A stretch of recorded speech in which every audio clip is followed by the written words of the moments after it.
Aktivist ve insan hakları savunucusu Ruşen Abbas, Uluslararası Zorla Kaybedilenler Günü'nde Doğu Türkistan'da Uygur Türklerine yönelik soykırım ve keyfi tutuklamaları kınadı.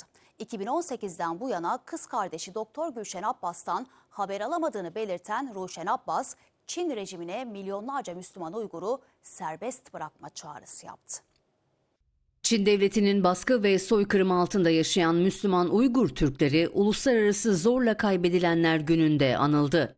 Uygurların hakları için mücadele eden sivil toplum kuruluşu Campaign for Uyghurs, Uluslararası Zorla Kaybedilenler Günü'nde Doğu Türkistan'daki Uygur Türklerine yönelik soykırım uygulamalarına dikkat çekti.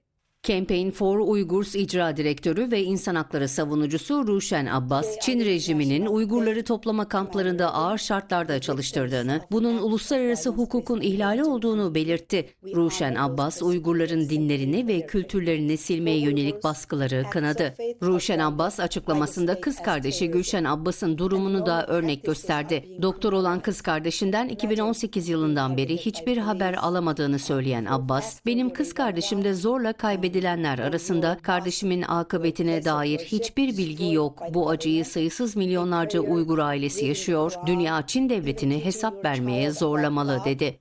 Ruşen Abbas ayrıca Çin'in Uygurları toplama kamplarında ağır şartlarda çalıştırdığını, bunun uluslararası hukukun ihlali olduğunu belirtti. Uygur kültürünü silmeye yönelik baskılar kınandı, haksız yere tutulanların derhal serbest bırakılmasını talep eden Abbas, Çin hükümetini keyfi gözaltılar ve soykırım suçları nedeniyle hesap vermeye çağırdı. Above family, above community,